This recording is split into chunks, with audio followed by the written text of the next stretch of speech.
Israeli forces ने 2 Gaza के हॉस्पिटलों को घेर लिया है। ये जो हॉस्पिटल थे खान यूनिस के शहर में थे लोकेटेड। एक का नाम अल अमर हॉस्पिटल है और दूसरे का नाम नसीर हॉस्पिटल है। यहाँ पर जो मेडिकल स्टाफ है और पेशेंट है उनको इजराइल ने ऑर्डर दे रखा है कि वो यहाँ से निकले, खाली करें इस जगह को। यहाँ पर कि अल अमर हॉस्पिटल की बिल्डिंगों को ऊपर इजराइल बुलडोजर चलाने लग गया है। इस हॉस्पिटल को इजराइल ने जब घेराबंदी कर ली है तो इजराइल लगता है कि वो यहाँ पर हमास के टेररिस्टों को ढूंढ रहा है। जैसे कि उसने कुछ दिन पहले अल शिफा हॉस्पिटल में भी जब उसको घेरा था और वहाँ पर कार्रवाई की थी, तो वहाँ पर उसने आरोप लगाया था कि अल शिफा हॉस्पिटल में हमास के टेररिस्ट छुपे हुए थे।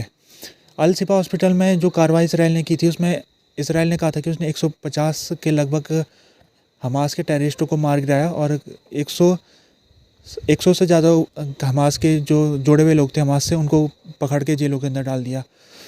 जबकि हमास कहता रहा है कि उसके जो फाइटर है वो हॉस्पिटलों का इस्तेमाल नहीं करते और वहाँ पर वो उनका ना तो कोई अड्डा है वहाँ पर, ना ही वो वहाँ पर शरण लेते हैं। इसराइल ने लेबनान का जो एक शहर पड़ता है बालबेक, वहाँ पर उसने रात को एयर स्ट्राइक किए जिसमें 5 लोग घायल हो गए। ये जो एयर स्ट्राइक थी लालबेग का रिहायशी इलाके में हुई, जहाँ पर 2 बिल्डिंग थी, 2 बिल्डिंगों को नुकसान पहुँचा था। तो इसराइल लगातार वो लेबनान का जो इलाका इधर पड़ता है साउथ लेबनान में, वहाँ पर वो स्ट्राइक 7 अक्टूबर के बाद से करता रहा है। अभी तक लगभग 300 से ज़्यादा हिजबुल्लाह के फाइटर मारे जा चुके हैं 7 अक्टूबर के बाद। और इसराइल के भी जवाबी कार्रवाई में हिजबुल्लाह के द्वारा जो होती है उसमें इसराइल के लगभग 10 सिपाही मारे जा चुके हैं और 7 सिविलियन मारे जा चुके हैं। तो ये जो दोनों का बॉर्डर पड़ता है उसको ब्लू लाइन के नाम से कहा जाता है, लेबनान और इसराइल का बॉर्डर। तो जो बॉर्डर वाला इलाका है जो लेबनान का साउथ लेबनान कहते हैं उससे, तो वो हिजबुल्लाह का स्ट्रॉन्ग होल्ड है वहाँ पर, हिजबुल्लाह की जो सरकार चलती है वहाँ पर। और 2006 में इसराइल और हिजबुल्लाह के बीच में लड़ाई हुई थी, एक बहुत भयानक लड़ाई हुई थी। उस लड़ाई के बाद हिजबुल्लाह दोबारा से उसने कभी कोशिश नहीं की इसराइल के ऊपर हमला करने की, लेकिन जब से 7 अक्टूबर का अटैक हुआ है तब से ये एक बार फिर लग रहा है कि हो सकता है कि ये इधर के इलाके में लड़ाई फैल सकती है। जो गाज़ा में अभी लड़ाई है उसका असर यहाँ भी हो सकता है। तो हिजबुल्लाह ने चेतावनी दे रखी है उसने, और उसने धमकी भी देता रहता है इसराइल को कि वो आने वाले समय में वो एस्केलेशन कर सकता है यहाँ पर। और इसराइल ने सीरिया में भी स्ट्राइक किया है और सीरिया का एक इलाका पड़ता है रिहायशी इलाका, वहाँ पर एक कार के ऊपर हमला हुआ है जिसमें एक व्यक्ति की मौत हुई है।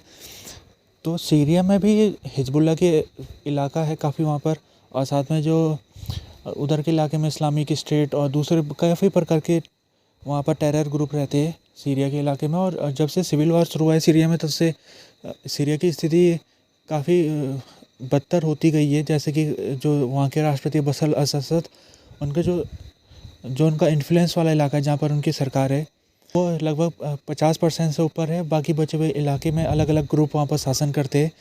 तो सीरिया भी इसराइल के लिए खतरा बनता जा रहा है और इसराइल इसी को न्यूट्रलाइज़ करने के लिए लगातार वो सीरिया के इलाकों में जहाँ पर उसे लगता है कि उसके ऊपर से हमला हो सकता है वहाँ पर वो निशाना बना के उसको न्यूट्रलाइज़ कर देता है। और सीरिया में जो ईरान का इन्फ्लुएंस है वो भी काफ़ी ज़्यादा है। ईरान ने यहाँ पर अपने IRGC Islamic revolutionary guard commander को लगाए रहता है और वो सीरिया में रह के ऑपरेट करते हैं और वो इसराइल के ऊपर हमला करते हैं। तो इसराइल ने एक स्ट्राइक कुछ महीने पहले किया था सीरिया के दमिश्कस इलाके में, और वहाँ पर उसने जो बिल्डिंग थी वहाँ उनको निशाना बनाया था और जिसमें कई कमांडर इस ईरानियन गार्ड के मारे गए थे। क्योंकि गाज़ा में जो स्थिति है वो उसको देखते हुए जो ये ग्रुप्स है जो सीरिया और लेबनान से ऑपरेट होते हैं, चाहे वो हिजबुल्लाह हो या फिर दूसरे सीरियन ग्रुप हो, टेरर ग्रुप, वो इस चीज़ को दर्शाना चाहते हैं कि एक तो उनकी अपनी वो अभी भी मजबूत स्थिति में, और दूसरा ये भी दर्शाना चाहते हो कि वो मुस्लिम लोगों के लिए खड़े हैं। हमास ने एक वीडियो रिलीज़ किया जिसमें दिख रहा है कि एक इजरायली हॉस्टेज की डेड बॉडी दिखाई दे रही है और उसमें हमास कहते हुए दिख रहा है कि इसकी जो मौत हुई है ये भुखमरी के कारण हुई है, क्योंकि इसको ना तो खाना मिल पाया ना इसको मेडिसिन मिल पाया। तो हमास ने जो वीडियो जारी किया उसका मकसद ये था कि वो बताना चाहता है कि गाज़ा में सिचुएशन इस समय क्या है, और वो ये भी बताना चाहता है कि इसराइल को अगर ये लगता है कि अगर वो गाज़ा के इलाके में सप्लाई नहीं भेजेगा तो गाज़ा के लोग मरेंगे। तो ऐसा है कि गाज़ा के लोग तो मर रहे हैं, लेकिन साथ में जो इजरायली बंधक है उनको भी मरना पड़ेगा, क्योंकि सप्लाईज अगर नहीं आ रही है तो उनको भी इजरायली बंदूकों को सप्लाईज़ कहाँ से पहुँचेगी जब गाज़ा में सप्लाई नहीं आ रही है। तो हमास ये बताना चाहता है दुनिया को कि गाज़ा की सिचुएशन क्या है यहाँ पर, और उसका असर हॉस्टेजेस में भी होगा। हॉस्टेजेस में एक बहुत ही ज़्यादा हॉस्टेजेस एक ऐसा मुद्दा है यहाँ पर लड़ाई में जो कि एक प्रभाव डालता है इजरायली सरकार में। इजराइल सरकार भरे गाज़ा के लोग कितने भी मर रहे हो उनमें उनका ज़्यादा उनकी पॉलिसी में असर नहीं होता है। लेकिन अगर कोई इजरायली हॉस्टेजेस मारा जाता है तो उससे इजराइल की जो सरकार है उसको काफ़ी सीरियस लेती है। तो ये भी दिखाना मकसद हो सकता है हमास का कि वो इजराइल को बताना चाहता है कि जो हॉस्टेजेस है जिसके लिए तुम बड़ा बड़ा वादे करते हो कि हम इनको छुड़ाएंगे वो करेंगे, तो उनका भी अब जान जा रही है, क्योंकि जो गाज़ा के लोग हैं उनको सप्लाईज नहीं मिलेगी तो हॉस्टेजेस तक भी सप्लाई नहीं पहुंचेगी, और हॉस्टेजेस भी जैसे गाज़ा के लोग मर रहे हैं वैसे हॉस्टेजेस भी मरेंगे। अभी तक इस वीडियो को इंडिपेंडेंटली वेरीफाई नहीं किया जा सकता कि जो हमास ने वीडियो जारी की है जिसमें व्यक्ति मरा हुआ दिखाई दे रहा है उसकी वाकई में मौत भूखमरी के कारण हुई या फिर कुछ दूसरी वजह से हुई।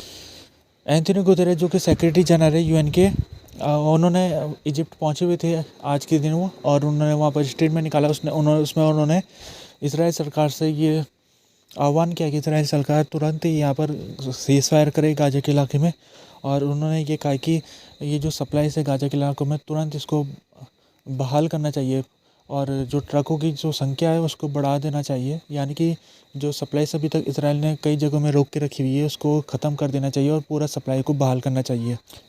इनका जो बयान है वो लगातार देते ही रहते हैं ये जब से अटैक हुआ है इसराइल के ऊपर, जब से उसके पास इसराइल ने ब्लॉकेड लगा दिया था गाज़ा में, तो गुतेरेस ने उसी समय से कहना शुरू कर दिया था कि सप्लाईज गाज़ा के सिविलियन लोगों तक पहुंचा देनी चाहिए बिना किसी रोक टोक के। और इसके लिए इनका जो विवाद है वो इजराइल सरकार से काफ़ी लंबा चला रहा है, और इजराइल इनके ऊपर आरोप लगाता रहता है गुतेरेस के ऊपर कि गुतेरेस जो हमास के जो लोग हैं जो कि सप्लाईज को चुरा रहे हैं उनको गुतेरेस उनका सपोर्ट कर रहे हैं। और गुतेरेस ने जो एक कुछ विवादित बयान भी दिया था इसराइल को लेकर, जिसमें उन्होंने कहा था कि जो अटैक इसराइल के ऊपर हुआ है ये इसराइल की जो पास्ट पॉलिसी है फ़िलिस्तीन लोगों के प्रति उसकी वजह से ये अटैक हुआ है, तो उसकी भी आलोचना इसराइल ने की थी। लेकिन इन सब आलोचना के बावजूद जो गुतेरेस है वो जो उनका स्टांस लड़ाई जब शुरू हुई थी उस समय जो स्टांस था वो अभी भी उनका स्टांस बना हुआ है। UNRWA की तरफ से कहा गया है कि जो इसराइल ने UNRWA की जो सप्लाईज है उनको नॉर्थ गाज़ा तक भेजने से मना कर दिया है। UNRWA जिसके ऊपर आरोप इसराइल लगाता रहता है कि UNRWA जो हमास ग्रुप से उसके साथ मिलकर उसने अटैक किया था 7 अक्टूबर के दिन, UNRWA के 12 स्टाफ के ऊपर इस समय इसराइल ने ये गंभीर आरोप लगा रखे। UNRWA की जो फंडिंग है वो भी अभी कुछ देशों ने बंद करी हुई है। UNRWA जो ऑर्गेनाइजेशन है ये UN की है, और ये इसका काम ये है कि ये जो फ़िलिस्तीन लोग हैं उनके लिए ये सप्लाई इधर से उधर पहुंचाती है। और लड़ाई शुरू होने से पहले भी इसका जो काम था वो ये था कि ये स्कूल चलाती थी उधर की तरफ और हॉस्पिटल चलाती थी गाज़ा में। तो इसका जो भूमिका है गाज़ा के इलाके में वो लड़ाई शुरू होने से भी पहले बहुत ज़्यादा महत्वपूर्ण थी, और जब से लड़ाई शुरू हुई तब से बहुत ही ज़्यादा अनिवार्य हो गई इसकी ज़रूरत। इसी को देखते हुए UNRWA की ज़रूरत काफ़ी है इधर के इलाके में, लेकिन UNRWA की फंडिंग बंद होने के बाद UNRWA को लगता है कि उसके जो काम है उसमें रोकना पड़ सकता है उसको उस काम को, क्योंकि पैसा की कमी हो रही है।